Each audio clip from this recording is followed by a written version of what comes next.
Hi everyone, it's Liam here from Rating the Races. So we're going to go over some of the racing from Saturday and Sunday, talk about horses that really caught my eye. Some of those, or most of those, were actually beaten horses.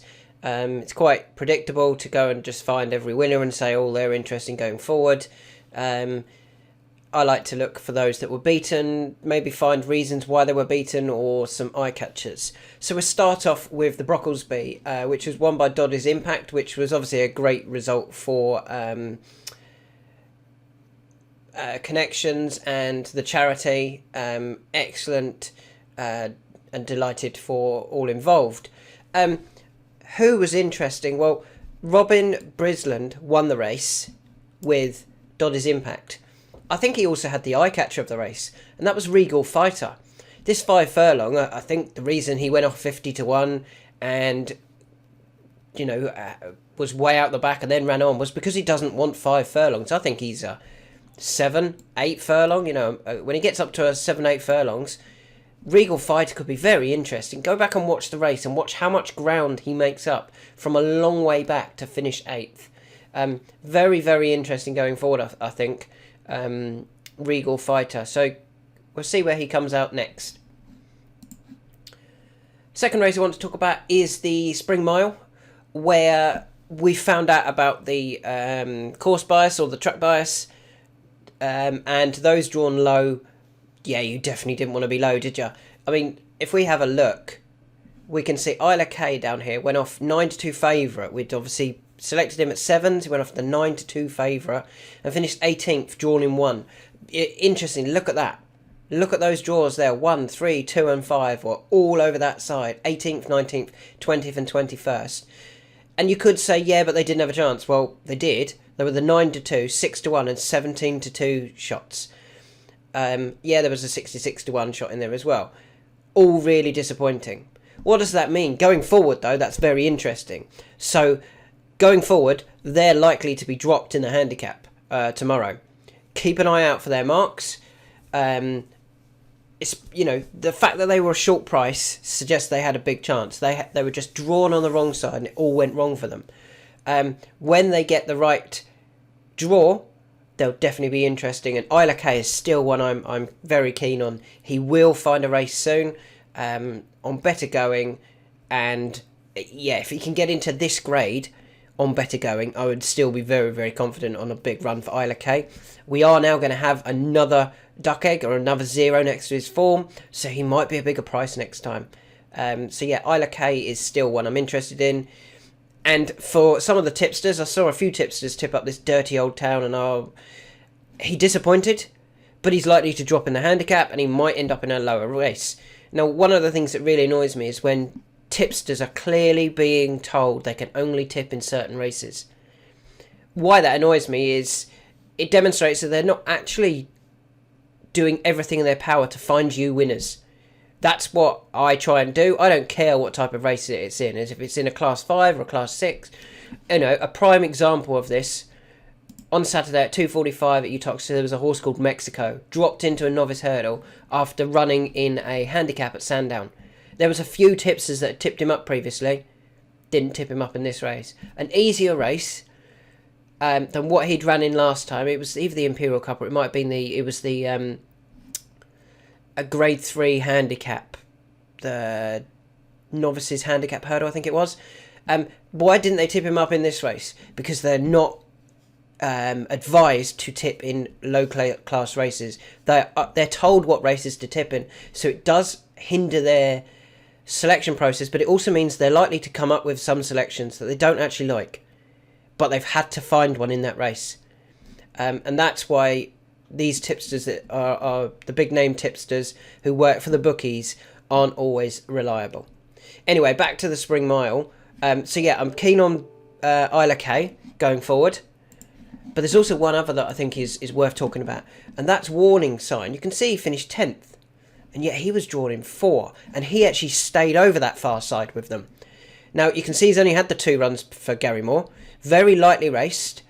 It could just be that he's well ahead of his mark. He had been gelded, so maybe he's now going to turn the corner in terms of form, and yet he still finished 10th despite being on the wrong side. when he's in a race that he's drawn on the right side, he could be very interesting next time. So keep an eye out for warning sign. Moving on to the 240 at Kempton. There wasn't a lot in this. It was quite a blanket finish.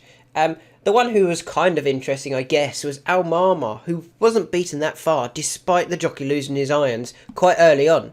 And yet he was only beaten 5 or 6 lengths in the end. Could be interesting next time in a handicap. So it'd be one that, if they drop him down in class, I'd be very interested in Al Marmar, to be honest. So let's just keep an eye out for him. I mentioned Mexico and why that one was in there. The Camage Trophy, the 6 furlong listed race. We were obviously on King's Lynn. Again, really well supported, backed into favourite, joint favourite, went off joint favourite with Asjad. El Caballo drifted and El Caballo finished 10th. King's Lynn just got no run and gave up. I'm happy to give him that one run. If he ends up in a handicap next time, maybe they'll drop him a few pounds for that. He might end up in a handicap. I'd be quite interested in him, to be honest. I think, let's just have a look. Has he got former Ascot? I wonder if there's a sprint handicap he could look at Ascot. Let's just load his horse history. Yeah, he's finished 3rd before. What was this? Anything else at Ascot? Yeah, and 2nd. There we go. So he's got 2 runs at Ascot that are interesting. Once in the Wokingham. Okay. That's possibly where they could try and go back for then. And once in a Group 3. So yeah, maybe the Wokingham could be a long-term target for King's Lynn. Over 6 furlong in a handicap. But we'll have more on that tomorrow in our handicap analysis if King's Lynn does drop in the handicap. Moving on to Lincoln, great result for us. Obviously we were on migration, 18 to 1. Look what we went off on Betfair, 39.5 to 1 on Betfair. You work out the Betfair odds, you take 1 off and that's then over 1. So 40.5 is 39.5 to 1. What a result, and he actually won that with a bit in hand, didn't he? If he'd got a run earlier, he would have won more cosily than that. So who caught my eye in behind? There was a few for sure. Baradar travelled really well. You can see he went 1.18. Travelled really well. Interesting to see what they do with his handicap mark. Of those a bit further back, Revich, when he goes to York, I'm interested in him. Jimi Hendrix, the trainer said before the race, we can understand why he's disappointed the last few times, including last time out, which was when 5th at Newbury, because he got caught in the mud and hated the ground. Well, he ran again on the ground. It was a heavy run on heavy again. He was off the bridle from an early stage before running on quite nicely for 13th. Now, as soon as he gets better ground, he's going to be quite nicely handicapped because he's going to drop again for this. So Jimi Hendrix is what I'm looking for. And the final one, Montasib, again, doesn't want that ground. That's why he didn't make our calculations at the weekend. Doesn't want that soft ground or heavy going. He's likely to drop a couple of pounds for that. And yeah, he's otherwise he's very, very consistent. So he'll be one that I'll be keeping an eye out to see where he goes. So the horses in behind migration were Baradar, but I wonder whether he might get a hike in the weights.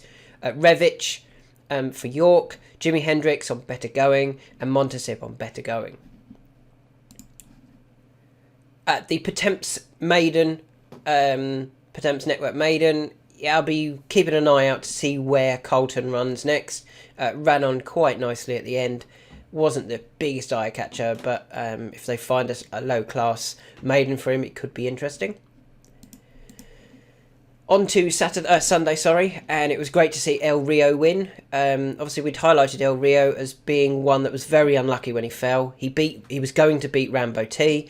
We were obviously very keen on Rambo T. So as I always say, if you like a horse and you've got plenty of positives for it, and then it gets beat, why did it get beat? Obviously, on this occasion, it didn't get beat, but it was going to. El Rio has come out since, obviously, on Sunday and won at 2 to 1, demonstrating that form was probably quite strong. With that in mind, our handicap analysis of Rambo T, who only went up £2 for his win, is probably on the money as well. It'll be interesting to see where Rambo T comes out if they go handicapping. I've been trying to suggest that they want to go handicapping for a little while now. Moving on to the St Leger Novices Stakes. Wow, Theory of Everything was a bit good, wasn't he? What you've got to remember is striking start, albeit he disappointed last time. It was a Group 2 at Newbury, and he did go off favourite that day. So Striking Star is probably a relatively decent horse. Theory of Everything has made the whole field look very moderate, or Theory of Everything is very, very good. Slowly Away, they held the start for some reason. They all seemed to be in, and then the starter was very slow to to press the button to open the stalls. Theory of Everything kind of missed the break. Sat in last, was out the back, weaved his way through quite nicely, came around the outside, went to the front and ran away. A very, very impressive performance from the son of Frankel. Is he going to go to somewhere like the French Guineas maybe next? That's where I think we'll see Theory of Everything. But yeah, I think it certainly deserves a chance in a French Guineas. That was very, very impressive. Moving on to the 1,000 Guineas trial in Ireland. Obviously, we were on Madly Truly here, who's ran okay. She's ran... if she'd had another couple of strides, she would have got up for third. And those above her, if you look at her the R figures for those above her, Never Ending Story had ran 2,143 pluses. Matilda Picot had ran 2,145 pluses. And Zarinsk had ran 2,145 pluses. Now, Madly Truly hadn't achieved that. But I think she's improved again. She'll definitely improve for another furlong as well. And she's only had the 2 runs, so that was her 3rd run. Whereas Never Ending Story was having her 5th. Matilda Picot was having her 6th. And Zarinsk was having her 5th. They're much more streetwise than Madly Truly, who kind of showed that through the race. Jumped out quite nicely, drifted back, and then ran on quite strongly. Do I think she's going to win the Irish 1,000 Guineas? Probably not at this stage. Do I think there's a race in her in the near future? Definitely. Up over a mile. And with that extra bit of experience now under her belt and a fitness run, obviously the others could all improve for fitness as well. But with that run under her belt as well, I think Madly Truly is definitely one who can go on to better things later on this season. 2 more that I want to talk about are 2 selections who do not like heavy going. I was a bit early to talk about them on Friday with the heavy going in mind. Stone of Destiny, all his form is on good ground or good to firm ground. I think that was demonstrated by the drift. He drifted out to 9-1, was held up and never got into it. Wait for the better ground with Stone of Destiny. He is going to be very well handicapped. I imagine the handicap will drop him another couple here. And yeah, if he turns up again, if he ran in this race on good ground, I think he'd win. I really do. He hated the ground. You could see he didn't pick up when asked. But don't give up on Stone of Destiny. The owners and trainer know what they're doing, and they're very good at landing races with horses that look like they're out of form.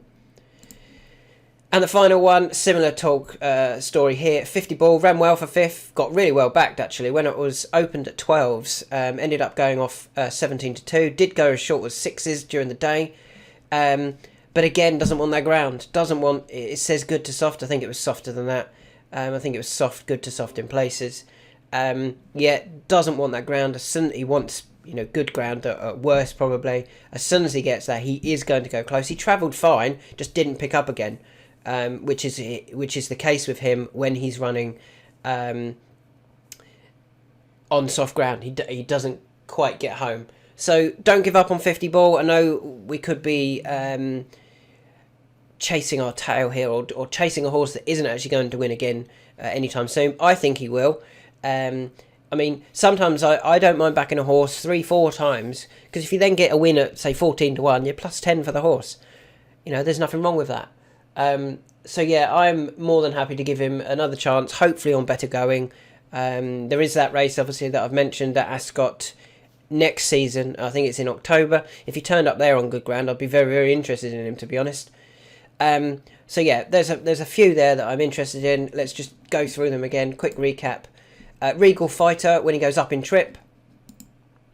Do not give up on Isla K. And also Warning Sign has performed best of those drawn low. Could be that he was just beaten by the draw. The very unexposed Gary Moore horse. Al Mama, I'll have to see what they do with the handicap.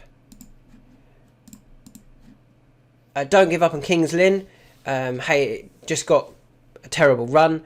Interesting to see what they do with the handicap mark of Kings Lynn. Interestingly, look at that. Vadream beat Kings Lynn in that Group 3 at Ascot. Vadream won it again on Saturday, and Kings Lynn was second. Kings Lynn was well beaten. From the Lincoln, Revich to York, Jimi Hendrix on Better Going, Montasib on Better Going, Baradar, but we'll have to see what handicap mark Baradar gets. Colton, maybe. Theory of Everything looks very, very good. That was a very classy performance. Madly Truly will improve for that run. And Stone of Destiny and 50 Ball both want Better Going. So thanks for listening. I hope lots of you were on migration in the Lincoln. I think my tweet or my image said the migration to the flat analysis has begun, or the words to that effect.